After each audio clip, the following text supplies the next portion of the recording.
मन्नत आज अपनी जीत को लेकर पूरी तरह से उत्साहित थी, लेकिन उसके मन में एक हल्की बेचैनी भी थी। मुझे पता है, कुड़ी, आज हार नहीं होगी, उसने खुद से फुसफुसाते हुए कहा। विशाखा की मदद के बिना ये सब असंभव था। सच तो ये था कि मन्नत खुद नहीं जानती थी कि विशाखा ने ये सब कैसे कर दिखाया, लेकिन जो भी हुआ, उसके लिए मन्नत का दिल कृतज्ञता से भर गया।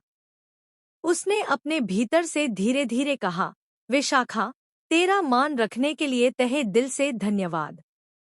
आज जो भी हुआ, वो मेरे लिए सिर्फ एक जीत नहीं, बल्कि मेरे जीवन का एक अहम मोड़ है। ये पल, ये एहसास, मेरे लिए हमेशा खास रहेगा। मन्नत का मन हल्का सा डर और उत्सुकता से भी भरा था।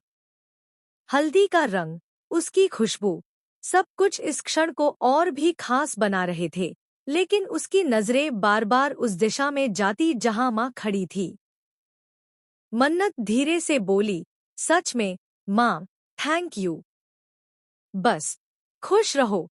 उसकी आवाज में एक तरह की मासूमियत और घबराहट दोनों झलक रहे थे। और फिर वह विशाखा बुआ की ओर देखती, और अचानक उसके दिल में अजीब सा डर बैठ जाता। क्यों मुझे उनकी कहानी पर भरोसा नहीं हो रहा? मन्नत अपने आप से सवाल करती। उसके मन में रॉनी सर के बारे में भी बहुत विचार चल रहे थे। रॉनी सर, वो इंसान है ही ऐसे नहीं, जो किसी के साथ गलत करें। कितने अच्छे और सच्चे दिल वाले हैं वो। मैं मान ही नहीं सकती कि वो किसी को तकलीफ पहुंचा सकते हैं। और फिर सवाल ही पैदा नहीं होता कि कोई उनके अपने के साथ ऐसा कुछ करेगा। मन्नत की सोच उलझन और शक के बीच झूल रही थी। उसे खुद भी पता था कि रॉनी सर में विश्वास की कोई कमी नहीं थी, पर फिर भी जब तक सच सामने नहीं आता, मन में एक हल्की बेचैनी हमेशा बनी रहती थी। और इसी बेचैनी में उसका दिल बार बार पूछता, क्या मैं कभी रॉनी सर को उनके किसी अपने से अलग महसूस कर पाऊंगी? क्या सच में उनके रिश्तों की गहराई को समझ पाऊंगी?